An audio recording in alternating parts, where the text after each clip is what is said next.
क्या चीज़ आपको सबसे भाई जो इस फिल्म के आपने हामी भरी थी? सब नए लोग थे, नया डायरेक्टर,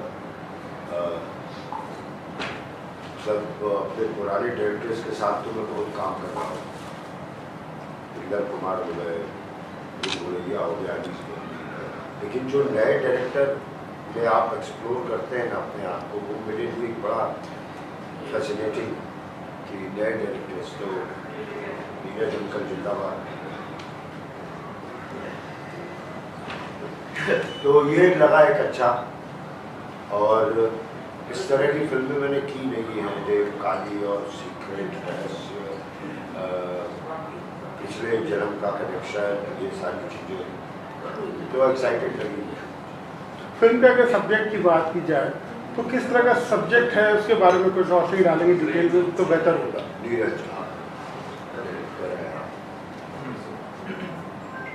फिल्म का सब्जेक्ट है सस्पेंस है उस पर, और थोड़ा माइथोलॉजिकल से कनेक्ट है। कुछ साल पहले कुछ घटनाएं घटी, एक पाप हुआ था और श्राप लगा था गांव पर, तो उसके आधार पे एक कहानी है। और देवकाली का एक सीक्रेट है, कबीले है वहाँ, 3-4 कबीले हैं, उसके बीच की रहस्य की कहानी है।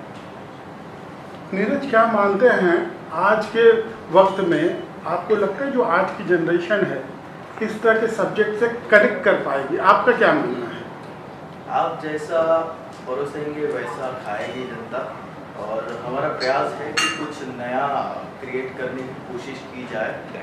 और आजकल देखते हैं कि बहुत से कॉन्सेप्ट है वो बार बार रिपीट होते जाते हैं, और जिससे जनता को भी मतलब एक एक्सपेक्टेशंस रहती है कि कुछ नया है मार्केट में, तो कुछ नया करने का प्रयास है। कहीं ना कहीं आजकल ऐसा लगता है कि माइथोलॉजिकल हो या धर्म पर आधारित कुछ भी हम दे परोसे जनता को, तो कहीं ना कहीं अट्रैक्ट हो रही है। आपको लगता है कुछ बदलाव आ रहा है, बदलाव आप महसूस कर रहे हैं?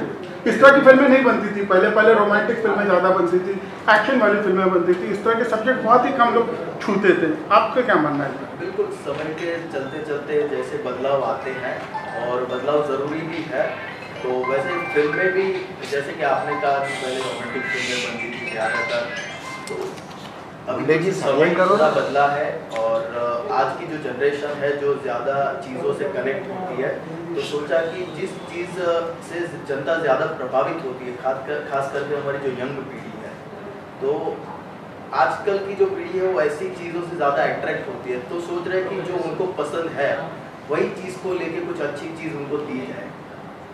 मैडम, आपकी बात की जाए तो आप बहुत ही खूबसूरत लग रही है, बहुत ही ग्लैमरस लग रही है। क्या पर्दे पे भी इस तरह का किरदार निभाने का मौका मिला आपको? बिल्कुल, आई थिंक वो अपने कैरेक्टर में बहुत ही अलग कैरेक्टर है, क्योंकि जिनने प्रोमो देखा, ट्रेलर देखा, कोई नहीं मुझे पहचान पाया। मैं मुद्रा का कैरेक्टर देख रही हूँ, जो यहाँ पे आपको देखी, तो उसके पीछे भी आई थिंक नीरज का एक बहुत अच्छा एक क्रिएटिव माइंड था कि मैं खुद नहीं लगनी चाहिए, और वहीं पे शायद एक एक्टर की पहचान आगे आती है, टैलेंट बाहर आता है जब आप किसी और को प्ले करते हैं। तो बहुत ही अच्छा एक्सपीरियंस था मेरा। मैं जब पहली बार सेट पर गई थी तो एक्साइटेड तो थी, पर उससे ज़्यादा एक्साइटेड थी जब मैंने सबको देखा एक गेटअप में, एक टीम में, एक जोन में, तब आपको एक पुश मिलता है एज एन एक्टर कि आप और अच्छा करें। तो आई थिंक नीरज जी ने मुझे मौका दिया, तो बहुत अच्छा लगा, बहुत अच्छा। आपने पहले आपका जो मेकअप किया था उसको हाँ, मुझे ऑलमोस्ट 4 को डार्क किया है फिल्म में, कि थोड़ा जो फेयरनेस है वो ना दिखे, बहुत रियलिस्टिक, बहुत अर्थी, बहुत आप मतलब आप मुझे पहचान ही नहीं पाएंगे। बेसिकली आपको ढूंढना पड़ेगा कि कौन है, अच्छा ये है वो। तो हाँ, तो वही मतलब मेरे हिसाब से तो वो ओवरऑल एक पैकेज था, और असली कलाकार वही हो जहाँ पर आप हर एक चीज़ में ढल जाए अच्छे से। तो आई होप मैंने अच्छा काम किया, तो सबको पसंद आया। इस तरह के किरदार को जब एक्टर्स करते हैं तो कई तरह के होमवर्क्स करते हैं, कई तरह की प्रिपरेशंस करते हैं, कहीं ना कहीं से भी रेफरेंस लेते हैं। तो आपने कुछ इस तरह से किया मैडम?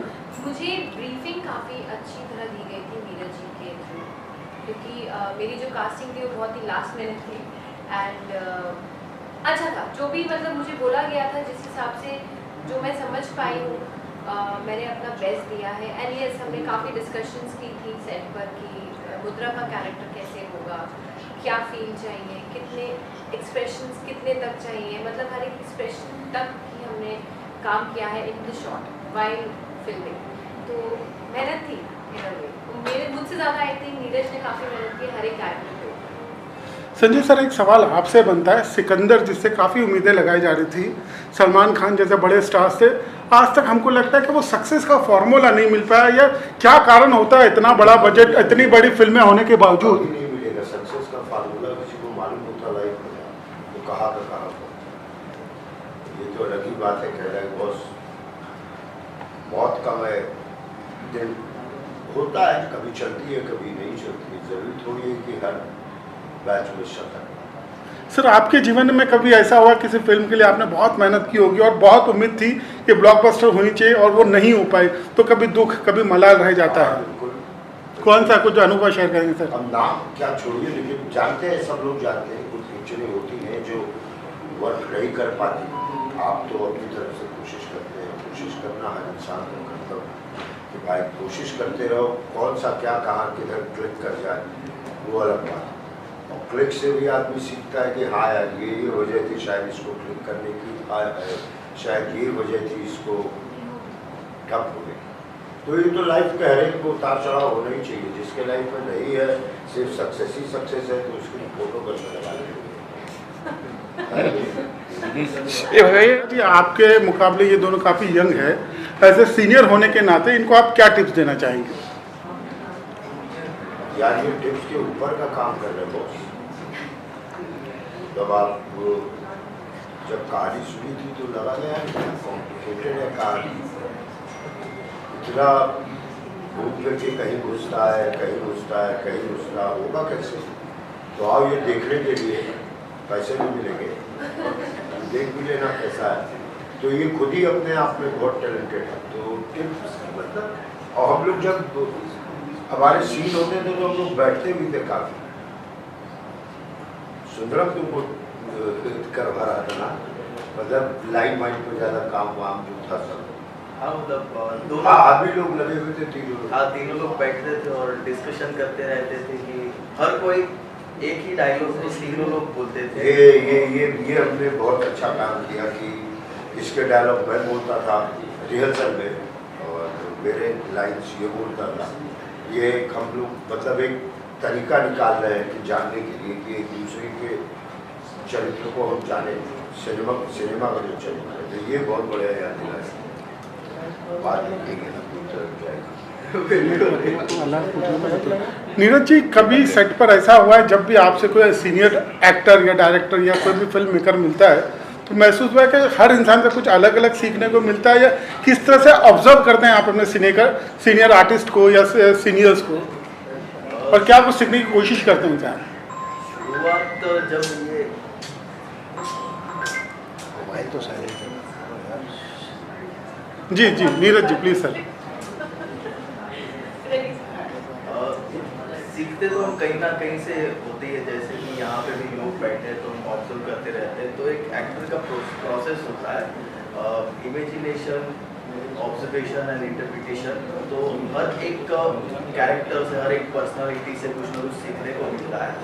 तो वैसे ही बचपन से हमारे अंदर जो सबकॉन्शियस माइंड में भरा है, नए नए लोगों को देखते हैं, जैसे कोई ड्राइवर है, कंडक्टर है, कोई मजदूर है, तो हर किसी को ऑब्जर्व करते हैं, उसके बारे में सोचते हैं। और जब भी ये हमको कैरेक्टर करने का मौका मिलता है तो सबकॉन्शियस माइंड को ठिठोलते हैं और कैरेक्टर को करते हैं। बाकी इनके साथ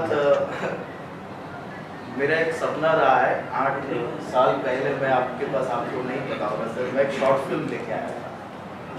हाँ, और शॉर्ट फिल्म आपने करने के लिए हाँ भी कहा था, उसके बाद कुछ संजोग से वो नहीं हो पाई, और क्या पता था कुछ बड़ा ही होना लिखा होगा। तो आज एक बड़ी फिल्म साथ में कर रहे हैं और मेरे पापा का कैरेक्टर कर रहे हैं सर। तो हर एक आर्टिस्ट एक आइडल के रूप में होते हैं, तो आप मेरे आइडल हैं। मैं आज मीडिया के सामने बता रहा हूँ और मुझे बहुत प्राउड फील हो रहा है इस चीज़ का, और मैं बचपन से आपको देखता आ रहा हूँ। बस मैं ये, मेरा सौभाग्य है कि मैं यहाँ पे बैठा हूँ, और एक जो सपना मैंने देखा था वो आज मेरा पूरा हो रहा है, और ये मेरे लिए सपने जैसा है सर। आई थिंक मेरे लिए संजय सर, एकदम बोल रही ना वो। हाँ संजय सर, एक सवाल है। काली देवी के जो टाइटल है, हाँ देवी काली, इसके सेट पे कौन सा आपको सीन करते में बहुत मज़ा आया और बहुत स्मूथली हो गया? जो ये लोकेशन था वो अपने आप में मुझे बड़ा मज़ा आया। जैसे 17 तारीख से शूटिंग है और हम 16 को वहाँ पहुँचे, 16 से ही मज़ा आना शुरू हुआ। मथुरा में थे हम। हर सीन में मज़ा आता है। लोकेशन जब रियल होता है तो आप इन्वॉल्व हो जाते, तो ज़्यादातर सीन में मैं इन्वॉल्व रहा। खाते पीते रहे हम लोग, घूमते फिरते रहे, घूमते फिरते रहे हम लोग, मतलब मजे में काम। मतलब काम जैसा लगा ही नहीं था, हमारी एक बॉन्डिंग बन गई थी, फैमिली जैसा हो गया। जैसे ही सीन खत्म होता है हम लोग कृष्ण के मंदिर में पहुंच जाते थे, ऑटो में पहुंच जाते थे। तो हमको खाली वक्त मिला ही नहीं, जो वक्त मिला उसको प्रॉपर यूटिलाइज किया। तो इतना टाइम हमको साथ रहने का मौका मिला है, तो हाँ। आपका कोई सीन ऐसा हो याद जो बहुत अच्छा? मेरे हिसाब से एक है, बहुत अच्छा एक सीन है जो बहुत शॉर्ट समय में है लेकिन अच्छा सीन है। अब मैं बता दूंगी तो मज़ा ही नहीं आएगा, तो वो नहीं बता सकती। लेकिन उस सीन में ना ही डायलॉग्स थे, सिर्फ एक्सप्रेशंस थे मेरे, और उस एक्सप्रेशन के लिए नीरज बहुत स्पेसिफिक थे, आपको क्या चाहिए।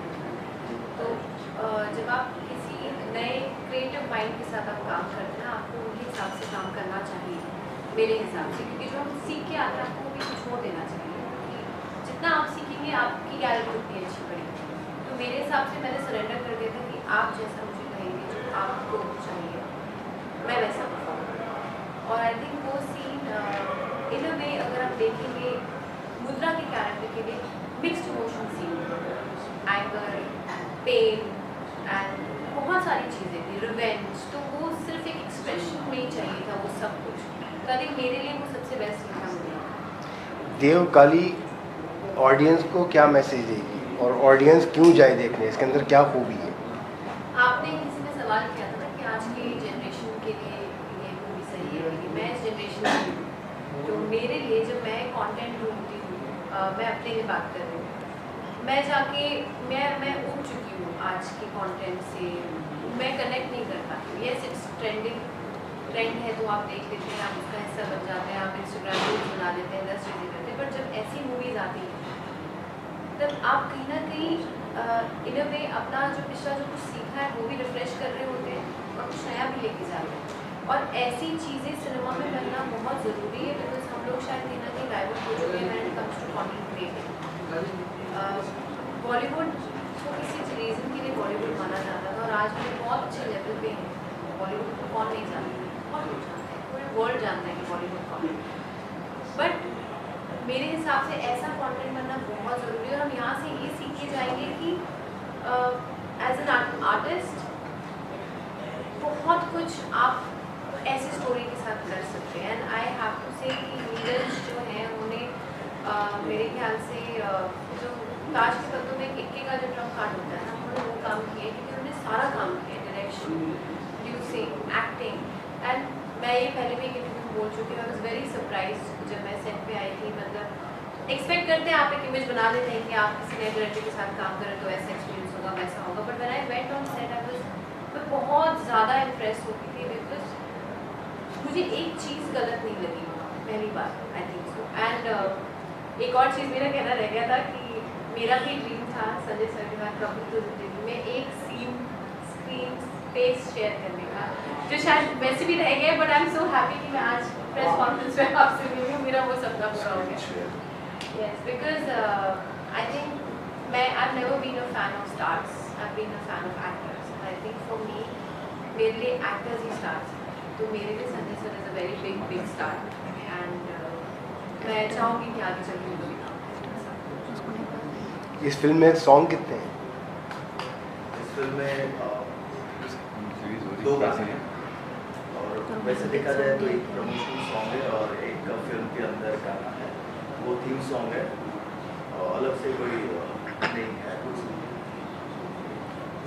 मेरे से साथ में केसरी भी आ रही है, केसरी 2 आ रही है, तो कुछ नर्वसनेस एक्साइटमेंट है क्या? नींद बहुत अच्छी आ जाती है, क्योंकि हमें हमारे प्रोडक्ट पे कॉन्फिडेंस है, और बस उसी पे ही हर कोई मेहनत करता है कि आपका जो कॉन्फिडेंस है वही आपको बनाए रखता है। तो यहाँ पे ये वक्त नहीं है कॉन्फिडेंस को डाउन कर दिया जाए, क्योंकि आपने शुरुआत की थी, अगर आप पहले ही डर गए होते या कुछ घबरा गए होते तो आप शुरुआत ही नहीं कर सकते थे। तो हाँ, करना तो है ही, फेस तो करनी है चीज़ें, और उनकी फिल्म भी अच्छी है। जैसे ट्रेलर हमने देखा तो लग रहा है कि बहुत अच्छा कॉन्सेप्ट पे वर्क कर रहे हैं, और हमारी एक अलग जॉनर की फिल्म है, दोनों अपने अपने लेवल पे सही है। Thank you.